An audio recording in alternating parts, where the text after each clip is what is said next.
Chicago, Chicago, Chicago. It is upon us. The first pick in the draft, Connor Bedard to Chicago. Let's go. Not going to Anaheim. Not going to San Jose. Okay? That cannot happen. He has to go to a market where they care about hockey. Out with Taves, out with Kane, in with Bedard. Perfect poetry for the hockey world and the fans.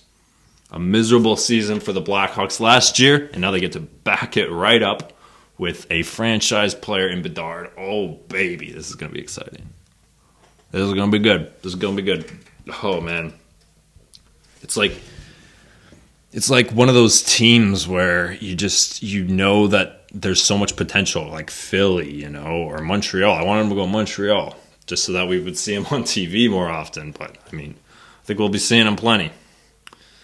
Wow, that's great. That's exciting, Almost the team you want to build yourself around, maybe bring in some more superstars. Maybe in the next couple of years, maybe Bedard's going to have himself a Leon Draisaitl to his Connor McDavid.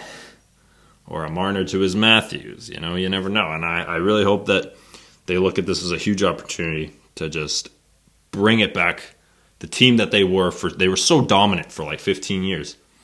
Maybe, 10 years. And then Kane and Taves just got old. And that's just how it is. But hey, bring in Austin Matthews. Because he's definitely coming over this summer because the Maple Leafs are in trouble. Let me tell you.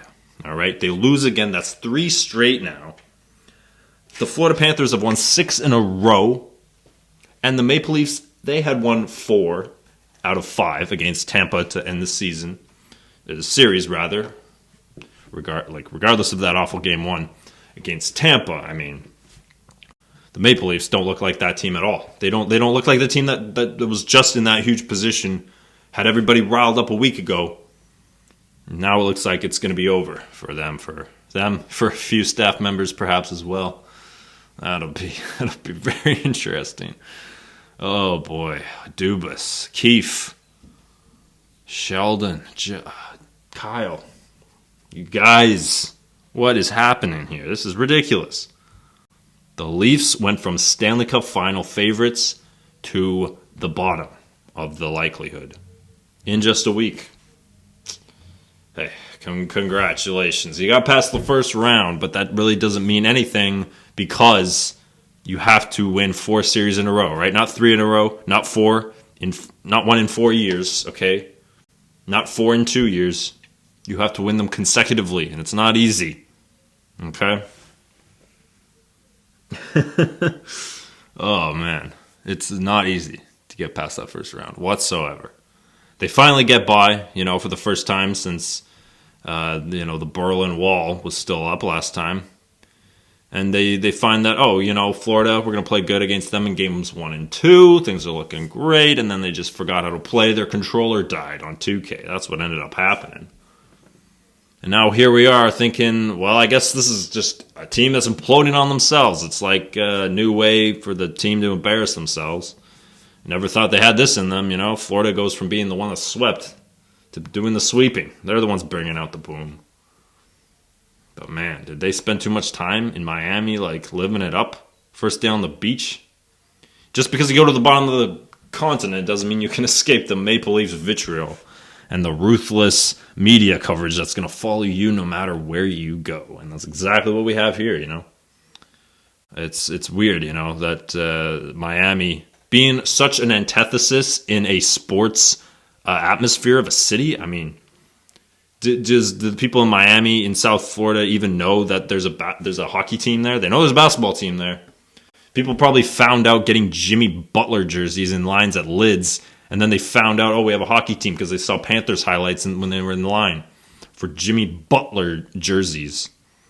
Because they'll be taking the cake against the Knicks momentarily. This guy's Michael Jordan's son. Also indicative, of course, of how stupid betting is because, the Toronto Maple Leafs are probably not going to win the Stanley Cup this year. And, hard to believe. Very hard to believe. But again, betting, it just changes on a daily rotating basis. And it's just like is that supposed to be expertise here? Okay, I don't mean to harp on betting. I understand that it's crazy to see what you can make from unexpected. It gives us a little bit more incentive to give a crap about the underdogs, right? But here we are. It looks like a good thing here now for my Lightning Bolts anyway. They're the team that had the awful season that no one's going to remember.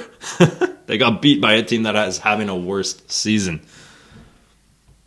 Worse than Boston? I don't think so. I think Boston, if they got swept in the second round, that would be even more of a disgrace than what they pulled off. My goodness. The Maple Leafs, Stanley Cup favorites, probably. Now you got Bobrovsky and Tkachuk, who are Conn Smythe favorites. Wow. Hard to believe, how a team just flipped on its end like that. No one is going to remember. It's beautiful. I just love it. Next year, nobody's going to remember that Tampa Bay lost to Toronto. And we're going to look back and we're going to see, oh yeah, all I remember is that Vasilevsky has 2 cups. Kucherov, awful last playoff series, of course. But no one's going to remember that. That's for sure. 2 cups, man. We're just going to remember the Bruins choking, but we're going to remember the Maple Leafs, obviously, But hey, Bedard and McDavid. No, McDavid is fine in Edmonton, right? He's fine in the West. We're fine in the West, right? Right? Everything's good in the West. Matthews, got to get out of Toronto, man. You can't win there, bro. Go to Chicago. Let's go.